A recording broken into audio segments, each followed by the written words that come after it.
در ماه ششم حامله‌داری الیشبه، خدا فرشته جبرائیل را به شهر ناصره ولایت جلیل فرستاد. او به نزد مریم نام دختری آمد. مریم نامزد یوسف، یک مرد از اولاد شاه داوود بود.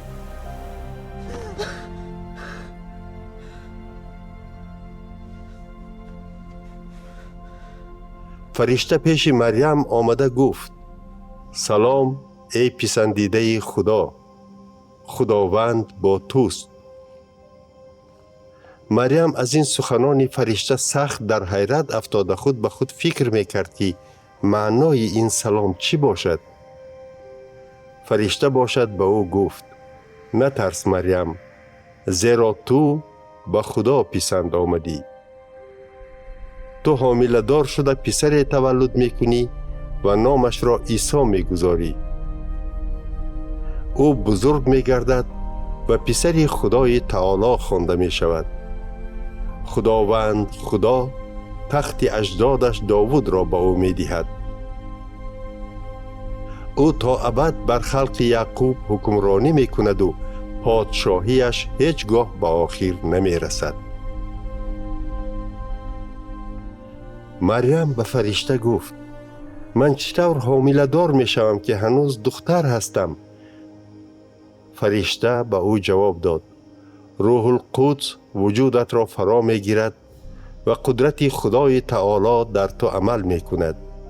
از این سبب آن کودکی که تو تولد می کنی مقدس و پسر خدا نامیده خواهد شد.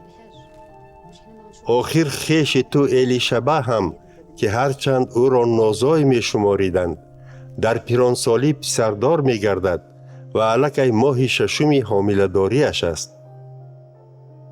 برای خدا هیچ چیزی غیر امکان نیست.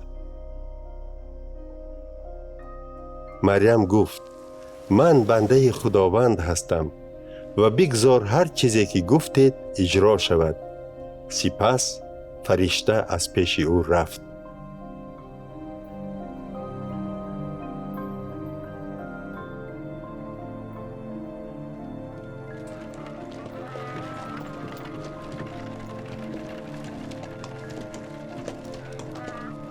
بعد از این مریم با شتاب به شهری که در کوهستان یهودیه واقع بود روانه شد.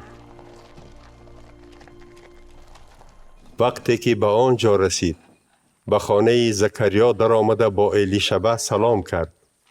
چون الیشبه سلام مریم را شنید، طفل در بطنش به جنبش آمد و الیشبه از روح القدس پر شده با آواز بلند خطاب نمود: تو از بین همه زنان دنیا بیشتر برکت یافته ای و آن کودکی که در بطن داری برکت یافته است. من کیستم که مادر خواجه‌ام به دیدنم آمده است. نگاه کن، همین که سلام تو به گوشم رسید، از شادی کودک در بطنم به جنبش آمد. خوشبخت هستی تو که به اجرا شدن گفته های خداوند باور کردی.